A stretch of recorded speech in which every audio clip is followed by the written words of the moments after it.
Good morning, good afternoon, good evening to BG5 Live listeners. This is episode 17. This is going to be the last episode of the 2024 year. We're going to take a little break and moving into 2025. Very exciting. So, Vanessa, this is episode 17. Crazy. It's wild. Yeah, We're going to be focusing 17. on sales and marketing and transits and whatever else. We have our very favorite guest back, Tuck, on the show. Woo-hoo. So we're really excited to have Tuck. She's always a hoot for me. Vanessa, give us the introduction for those who are new to BG5 Live. Welcome to BG5 Live, the show for BG5 and human design professional students and enthusiasts who want a deeper understanding of how to apply human design to business so that they can thrive in their own careers and help their clients in doing the same. Thanks, Vanessa. That was great. So Vanessa and I come into this little conclusion that even though that we're express builders, we have that 34-20 strength in our design. I think some people have a little bit of misconception that we can just go and go and go. Tuck is also an express builder, but she is on the emotional side of things. So Tuck, Vanessa, as express builders, I don't know about you, but I'm feeling this kind of end of the year coming down. It's been a good year, full year. Now I'm feeling this energy to relax.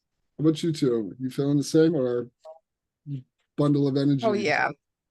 I've been noticing that, that unhealthy expression of the 34 of trying to force and push because I feel like I shouldn't relax.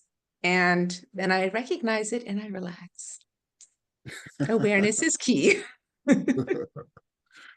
So, Tuck, I know you have the 1222, which is an emotional, manifested, initiated strength. How does your express builder energy play out? I'm going to grab your chart here. I'm guessing your moods really dictate so much about your energy expenditure. Yes, it does. I was thinking that I shared that when I was on the BG5 Live and we were talking about the 1222. I have been told since I was a baby that I am moody. Like my mother had a little sticker on the refrigerator that was this caricature of a tantrum thrower. And so it started really young, and she said when they would ignore me and walk out of the room, I'd get up off the floor, find him in the next room, and get back down on the floor and start again. But I have always had this, just this feeling of feeling really euphoric, and then sometimes just being really in my own melancholy. And it was a blessing to get that my moods are part of my charm and guide me in everything that I do. AKA, that's how come I said, I almost called you last week. But I'm very careful not to put that volatile, sometimes moody, quite high and low wave on other people. But I actually love it, Mike. So thanks for asking. Of course. I want to share about that with my 3740 because I also am well known by anybody that knew me as a child as a massive tantrum thrower, like massive, explosive, like destructive tantrums, and like understanding how that 3740 works and how it shows up. I was like, okay, that all makes sense. And I also now make sure that when I have my little wave crashes, little is a euphemism for massive, I like to have them on my own. I let myself have them, but I try not to destroy anybody else in the process. So there's no collateral damage. I love listening to both of your stories. Really good. When I was young, so I don't have any emotional definition of my design, but my buddies in high school. So we did. I hung out with some like really rough and tumble guys, and we played football and wrestling. Very physical activities. But my friends used to call me the toggle switch. So a toggle switch, if you don't know it, it flips on and off. And so that's for me very much the 34-20. So I could be peaceful as all get out and then suddenly roaring tiger. So we each Sounds like we each had our own tantrums in a unique way. That's kind of funny to me. Well, it's interesting, Mike, because looking at your chart, if you go back to it for a second, is that you have so many different ways that your emotional intelligence function, solar plexus, can be activated through either transits or through relationships with other people. So I That think is such a there's a good lot point. to that as well. So for Yes. anybody that's listening, Mike has 1, 2, 3, 4 traits or gates pointing at his emotional intelligence function, also known as the solar plexus, and then he has one significant one, his conscious grounding balance, hanging off of the solar plexus. So it is actually really easy for that to become activated for him. Yeah. That's a really good point. I really appreciate that. So anytime I'm in groups, it's a high likelihood that my emotions are getting defined, which easily means amplified. So yeah, I have much better control. I don't throw any tantrums that much anymore, says me. All right. So we're going to go into the transits. We're looking at the transits for today. Interesting configuration. So in the core essence, we have the 26 line quality 3. So that's interesting. We'll be exploring that. And Vanessa's going to take us and talk. We're going to take us through the 3 transits moving up and through the new year. We'll be starting with the 26, but if you're looking at our little chart here, the 35-36 is defined. So that's the strength of the experiencer, also known as the jack of all trades. So this is very much an abstract process, very experiential. So if you're wanting to try new things, experiment, jump into things, we advise you to take your time. Especially today. Today's a 3rd line quality day. A lot of trial and error, a lot of mistakes happening. If you're bumping into things, that's probably one of the reasons. One of the other definitions showing up is the 25-51, which is from the willpower to the identity. That's competitiveness. It's also initiation. So it's this idea of pushing the boundaries, going into new territory. So based on these 2 transits, if you're feeling like jumping into something brand new or spending a lot of money, put the pause button on. Don't do it. Just wait. Vanessa, why don't you take us through the transits, starting with the trait 26 sales? Yeah, so speaking of trade 26 and not jumping into spending a lot of money, because this is sales, and since it's in transit, everybody's experiencing it. There can be, you got to really watch out for the quote unquote used car salesman here trying to sell you something that sounds too good to be true, because if it sounds too good to be true, it very well could be. Remember to always follow your strategy and authority. And definitely, if you are emotional or you have to wait for clarity on those big purchases. So trade 26, this is where the potential and the power to exaggerate, manipulate, persuade, and transmit information into something marketable. So usually people that have this defined are pretty good at marketing. It's something they're natural at. And even if they're not good at it yet, they can easily learn it. This does sit on the willpower function, also known as the ego or heart center. So there is a strong ego here. There's a possibility to withstand rejection. I personally don't have this defined. I would imagine that people do. Maybe they're good at sales because they are really good at taking no's. Again, because this center or this function is defined for everybody right now through the 25-51, this might be even, a bigger thing for those of you that normally have an undefined willpower function. Luckily, the 51 right now is the moon, so that's only going to be a few more hours. So this is not a long-term transit like it was earlier in the year. Again, this is that natural salesperson, often hired to market and sell a product or service when they have it defined. You might feel more salesy right now, even if you don't have it defined. And there is such an importance in maintaining a healthy balance between work and rest. And I know we talked about this already. Anybody that has a defined willpower function, that balance between work and rest is so important because you will have the willpower to power through things even when it's really time to take a break. So really finding that balance is absolutely essential. And that is something I've really been noticing lately. I want to willpower through stuff and the energy is just not there. So I'm allowing myself to not power through stuff because it really isn't aligned. So yeah, the other thing here, you want to be really careful about not making any promises that you can't keep right now, because that can also be showing up in the transit.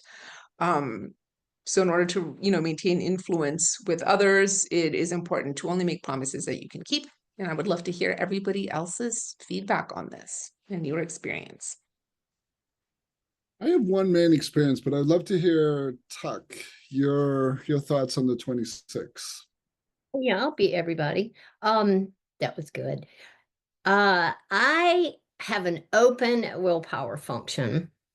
My daughter and my best friend both have defined willpower functions with trait 26 defined.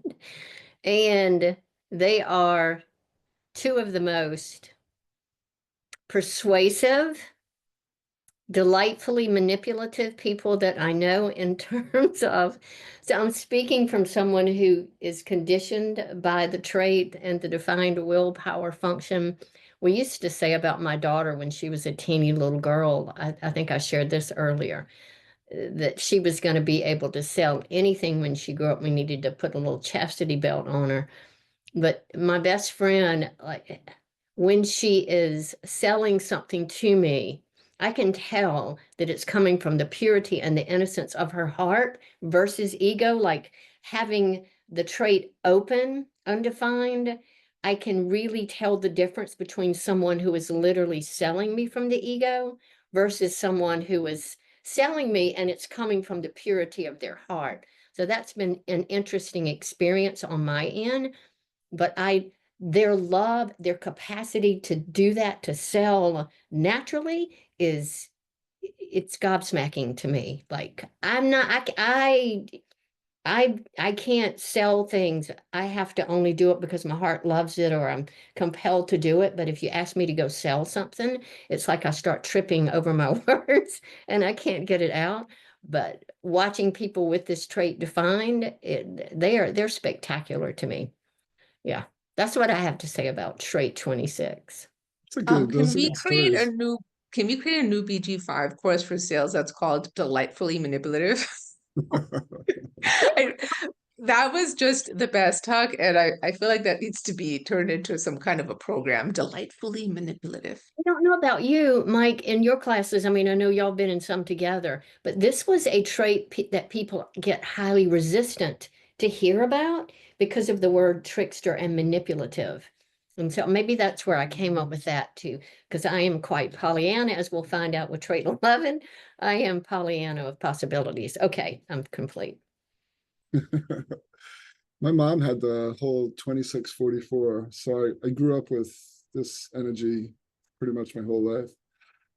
I have I don't I'm hesitant to use this because it can give the 26 a bad name, but there's this idea of memory transforming. I'm trying to be very diplomatic about this. So I have some friends and I've watched this experience where I could have sworn that events played out in a certain way. It's indelible in my mind. And a few people who have the 26, as if it never happened or it happened in a completely different way. And it's a little disconcerting for me to, like, I remember thinking a couple times, wait, I was actually there. I heard everything that was said. I know how that played out. And in the person's memory, that just wasn't the way it went down. And so I've always been interested in that and just kind of exploring like how memory can change for people. I know memory changes for everyone, especially based on their design. So that's my one experience of the 26. And I loved hearing Vanessa's explanation here and yours too, Tuck. So Yeah. All right, moving on to the 11 ideas. Chuck, you want to take this one? Oh, sure. I actually have trait 11 on an open conceptualization function, and it is my unconscious core essence. So I was going to use the word delightfully again. I love my trait 11 as the trait of ideas. Before I go to the slide, I call myself a possibility thinker. I love to ponder. I love to contemplate. I've talked to you about my epiphanies before. But just to have this light bulb, these light bulb moments where ideas and possibilities come in, it's been a great experience. And so in terms of trait 11, ideas which stimulate others, when waiting for the invitation to share, again, it's part of that projected strength, and the ideas they're required to be invited out of me, us, those of us who have trait 11. The peaceful and quiet moments of assessment. That reminds me of what you were saying a minute ago, Mike, about the 26 and the way you experience people. Trait 11 is part of that abstract circuitry where, we're taking in all these experiences, we're navigating our emotions in the process, taking reflection time to see what we've gained, what we want to glean as wisdom. Because if I don't, what I have discovered with my trait 11, people will literally jump off the cliff with me because I can be quite stimulating with my ideas. And when I read about trait 11 a couple of years ago, I said, Tuck, you might want to just pull back because you can get really excited when you share your ideas. And 3 days later, you filled in the blank with a different part of the story and you don't feel that way anymore. And you've left these people out in the, solitude by themselves. So anyway, seek the ideas of others to stimulate your own reflections. I love engaging with other people in terms of hearing their ideas and being able to share mine. Attempting to bring your own ideas into manifestation rather than simply reflecting on them will lead to frustration, crisis, and confusion. I've heard that from myself as well as other people with trait 11, that we can be overwhelmed with the possibility of ideas, and frustration comes in when I hold the expectation that I need to bring them to fruition and that my ideas don't have to be for me to bring to fruition. I just literally get to share them with other people. Therein lies the stimulation. Again, it's not about action or decision making. It's about being the outer authority for others. And so to be open to sharing those ideas when invited, ideas that are meant to be shared with other people. I'm trying to think if there was anything else that I wanted to share. I love the stimulating and the seeker aspect of trait 11 and the openness to possibilities instead of having to be logical and decide something. So that's what I have to say for now about trait 11. So trait 56 is my conscious core essence. And so I am always looking for the 11. And I know exactly who the trait 11 people are in my life in case I need to connect with them about something. And it's so interesting because this is one of I have two traits that I have trait envy about. And this was one of them. Although at the same time, I'm like, oh, it's lucky. It's probably good that I don't have two strengths that connect my conceptualization to my communication and action, because there's enough stuff happening there all the time. I probably don't need any extra consistent help. So yeah. I love that yours is your conscious core essence and mine is my unconscious core essence. I know, I was thinking that too. And I know Mike also has the 56. I think it's his driving force.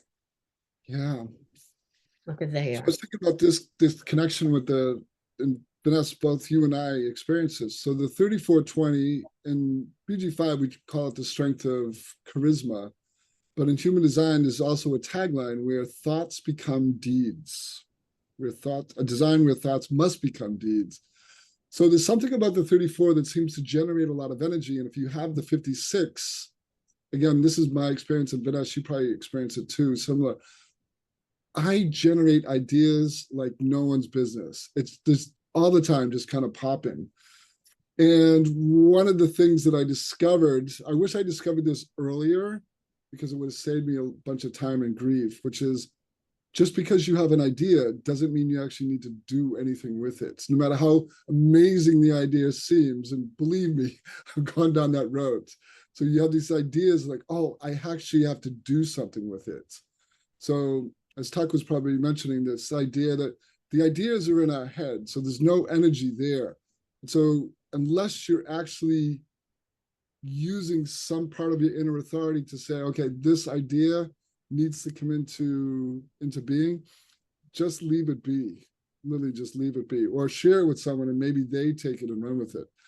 But oh man, I wish I had learned that earlier. So ideas are very stimulating, and for certain designs, just let them be like that. Just kind of honor them. Anything else to say on the 11? Well, I have something to say about ideas. Because, I mean, you've I knew even you said would. to I me, knew like, you keep would. sending your ideas. And for me, I think it's actually my completely open head that is just picking up inspiration left and right. And like, that's where all ideas come from. And definitely learning to like, not like sharing them when necessary, but not necessarily doing anything unless I get something to respond to, has also been really helpful in not doing so much and just wasting a bunch of energy. Yeah, yeah. I can do the 10 if you're up for it. So Sounds good. trait 10 is an interesting trait. It's called behavior of the self. And that would not be Tuck South. Forgot I didn't make that connection. Tuck self, behavior of self. And do you even have the 10? No, you don't have the 10. You do not, nor do I. So the 10 is an interesting trait in that I think of it as one of those nexus traits where it can connect. So it's coming out of the identity function, can connect to the 20. So the strength, from the identity to the communication function. So that's the higher principles. Can connect to the 57, this inner knowing, insights, spontaneity, this ability to express yourself. No, sorry. That's the 5720. 5710 is perfected form. I got a little confused there. So that's perfected self. And then to the 34, which is, exploration. So this is one of the 4 love traits. And in this case, it's the love of self. It's also the ability to adapt behavior in any given situation, which I think is really amazing. The key is loving, trusting, and accepting yourself. This is where self-care originates. The empowerment, this is one of the, it's part of the individuality empowerment circuit thematic. And so it's about living authentically as yourself. So your behavior is an expression of your identity. Your behavior is an expression of who you are. And the idea, the more authentically you're living from that place, the more that you empower others. So in a lot of ways, this empowerment is you being a role model by just being yourself, which is pretty amazing.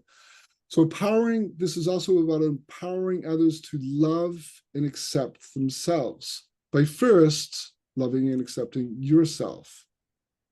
And again, it's all about expressing your uniqueness. Vanessa, Tuck, would you have anything to add up to that? Would you say that this, when it connects to the 20, it is the leadership trait of integration? And I have worked with somebody who was actually a self-advisor who had this trait, and it was and a 6'2" public role at that. And it was just really amazing to watch her empower others by being herself, by loving herself, her ability to see things that those of us that are not advisors and don't have a 6 quality in our public role, like, might not be able to see. It was really, really incredibly empowering. Yeah, nice.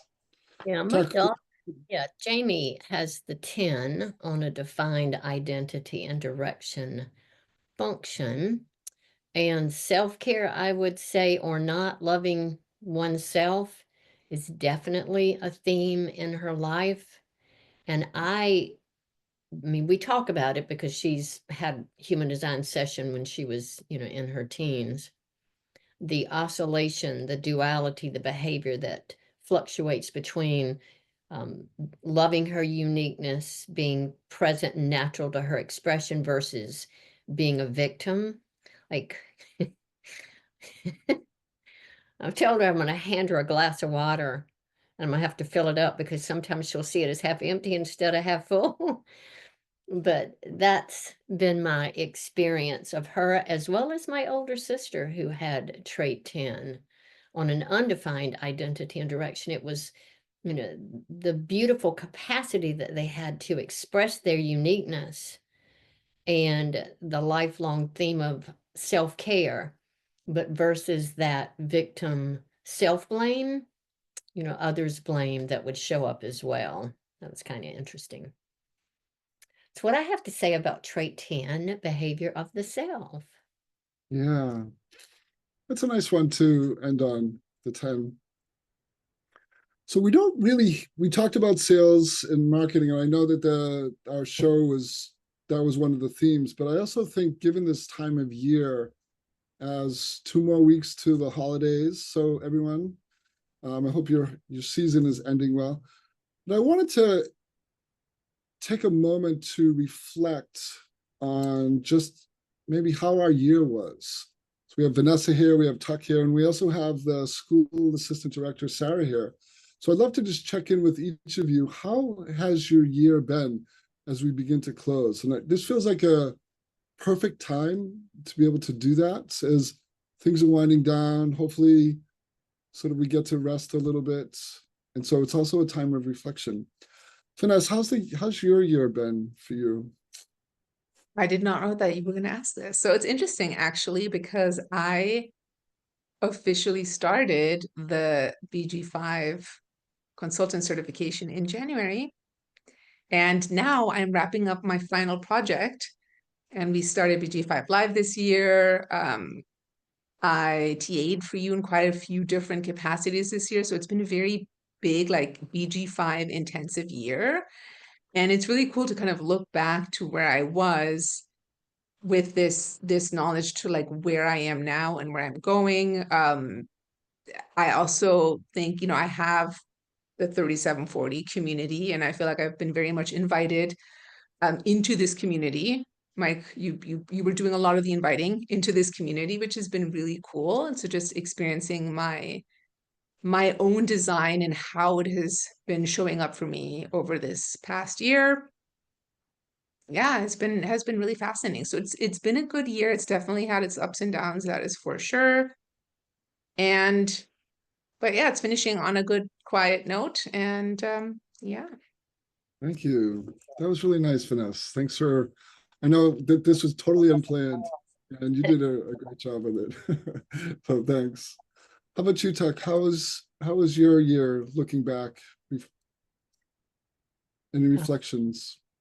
I always want to sing a song that's appropriate for the moment, but I won't. There's a song that talks about this being a very good year. It's a Christmas song, I actually think. What is 2024? The word that comes up for me is authentic flow. As I progress chronologically, I find that there is less of a desire to work hard, to be distracted, head down, blinders on, which has been my modus operandi over the years. It has been a pleasure to allow things to come to me and to live and to feel like I have been very much in a flow, and a huge, I'm going to say the huge piece of it is the BG5 Institute. In doing what I love and loving what I do, the thing in my life right now that brings me enormous joy is being able to teach the foundation as well as the certification classes, more so to meet people from around the world. Let's say around the globe, going back to trait 11th, inspiration is in that trait for me as well. To be inspired by the people who are drawn to this work for themselves, and again, to take the work out into their lives personally and professionally. I don't know how it gets any better than that. Like, what a way to make a living. What a way to make a living. And I'll close with that. How's that? That's a good closing. Yeah, thank you, Tuck. That's great. Your love and enthusiasm for the Institute is really contagious. And I'm guessing your students just love it. And, as a fellow teacher with you, I just so appreciate it. So thank you. That clip we were talking about. And as a student, I can also say I also very much appreciate it. Yeah. Vanessa. Oh, name Vanessa. Another thing I love about Tuck, Vanessa, I think we heard one or two, but I didn't call it out. Tuckisms, those phrases. I think she had at least 2 or 3 in this episode. Like delightfully manipulative. Yes. Like arrogantly humble. They say, what is arrogantly humble of you, or humbly arrogant? Yeah, same thing. Tuckisms. We're gonna have to have like maybe even a blog about Tuckisms. Every show we'll jot them down. We'll somehow infuse it into the BG5 language. The Tuckisms. So we also have Sarah McGowan here. Sarah she sneaks into our shows, but she has a huge presence in the Institute, mostly for a lot of people. It's kind of behind the scenes, but for anyone who works in the Institute, Sarah is a huge and wonderful presence. So Sarah has been one of the main driving forces of the school since I've been here. So I'd love to invite you in, Sarah, and how has your year been? Because I know it's been an incredibly busy year for you. I don't have your design, but for anyone who doesn't know, Sarah has a really powerful Express Builder design. She has the 214, Vanessa, you can remind me, the 18, and the 4323. So it's this power and column. the 61 24. Yeah. So the only one of those that she is missing is the 360. Yeah. So Sarah, how's Wild. Yeah. How's your year been? Yeah, it's interesting. And I'm gonna stay off camera today because I just That's okay. don't feel like being on camera, but it's been an interesting year, and it's been really transformational. I had a baby, and my baby turns 1 on the 18th. So it's almost been a complete year, and I'm reflecting a lot on that because, that's a big deal. He's going from being a baby to a toddler, and where I was a year ago compared to where I am now. And it's like, I just almost can't even believe it, like watching a movie of my life of what's happened in the last year. And I feel like I've just gone through this transformation process, but I also know that it's still just getting started. So I'm also thinking about 2025 and looking forward to that. But at the beginning of the year, something that people just kept saying to me, this word kept coming up, was grace. Grace kept popping up all the time. And that's a word that I feel like I don't usually hear, I never would use, but that is definitely the word to kind of define 2024 for me, is grace. I had to give myself a lot of grace, others grace, and it really let go of some things and be okay with letting go. And it wasn't easy, but on the other side of it, I have this growth. And I think it's going to help me in my personal life, but also professionally.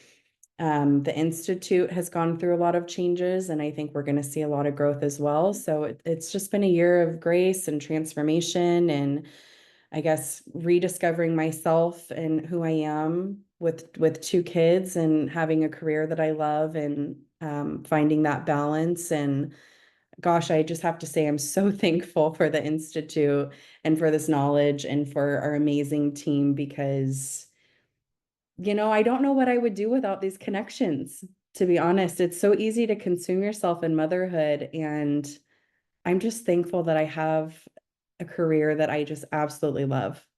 I mean, there's just nothing like it. We're living the dream. So that's all. Oh, that's good. That's really good. Yeah, it's been a really big year for you. It's hard to believe it's been, you became a mom, you really started taking over the helm of the school. You're so present. I can't believe it. And so I'm really appreciative of having you there, knowing I had this experience. So this happened. So when I'm signing into the BG5 Live, Zoom site, I always have this code that comes up and it doesn't go to my email, it goes to Sarah's. So I text her and like 10 seconds later, she's right there giving me the code. So that's a little symbol for Sarah's ability to, really help people, not only the teachers, but the students. So my theme, I feel like as we're beginning to wind down our last show of the year, has been one of change. So for me, when I reflect back on this year, the only thing that I see in my rearview mirror is teaching. It's just that's the thing that consumes me, drove me. That's all pretty much I thought about.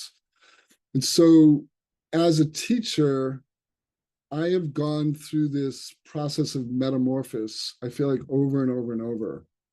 And I'm always amazed at how much teaching brings up as part of, this inner growth process. And the other thing I've been thinking about, along with my own metamorphosis, my own change, is how much the world is changing. Like I was reflecting with Vanessa and Tuck, when we were talking about the show. In the last week, so much change has been happening. A lot of that is happening on the global level. And one of the things that I think about is I want to bring it back to BG5 as we begin to wrap up our show for the year, is that a lot of when you begin to look at world events, what we're beginning to see is a lot of the structures are beginning to break down, on a governmental level, country level, just, corporations are going through a lot of changes. And so the theme that I want to bring us back to as we begin to close is we're moving more towards individuality. And so what that means is for us as BG5 professionals is we're all about empowering the individual. So as these bigger structures begin to change and shift and go through their own metamorphosis, some will be okay, but we're going to see a lot of other structures that aren't going to. They're going to start to crumble. They're going to start to come down. So that's where human design, that's where BG5 comes in, is that we empower individuals to be their own self. And we do it in the context of business, but those themes that we were talking about earlier, which is all about authenticity, being yourself, being empowered, that is where it's going to be at in the next, coming decades. Because that's the theme of 2027. That's what we're moving into. So on that note, we begin to sign out. Vanessa, Tuck, Sarah, any last things before we sign off? We're all at a loss for words, so unlike us express builders. Yeah. I think that's it for me. Yeah. Tuck, anything? I appreciate what you spent moments sharing, and that since 2003-4 first introduction to human design, I've been hearing the foretelling of this very time that we're in. And I really appreciate your saying that, because the reminder that we're all really going to be okay. Like, as long as I'm aligned and authentic, I'm going to be able to maneuver and move forward. I think we have the greatest, I don't want to say the greatest, see this, you can jump on off the cliff with me. We have one of the greatest system on the planet right now for putting us at ease and keeping us out of fear, as long as we're doing exactly what you said, Mike, staying aligned with our design and moving towards individuality. So thank you for bringing that up. Yeah, yeah. Hmm. I appreciate being a part of this movement. I think it's really important. One of the things a teacher said in one of my classes, I was in my early days of learning human design and then later BG5, he talked about the power of having your own inner authority. And he said something that really stuck with me. He says, when you think about having an inner authority, it essentially means no one has the power over you or your life because it's your authority that comes from within. And this idea of you make decisions for yourself that are correct, no one else theoretically has the ability to say something different. I know that can be a gray area in some ways, but by and large, this idea that we are empowered to move through life in a way that's correct for us is really powerful. And it's a little bit heretical too on the same level. So our listeners, thank you so much for joining us. We'll be back in 2025. We'll be back in, I think, Vanessa, I can't remember when I think it's the 14th. So we'll be back Tuesday, the 14th of January, same time, same channel. Everyone have a good holiday season, and we'll look forward to seeing you in 2025. Thank you. Bye for now. Everyone. Thank you.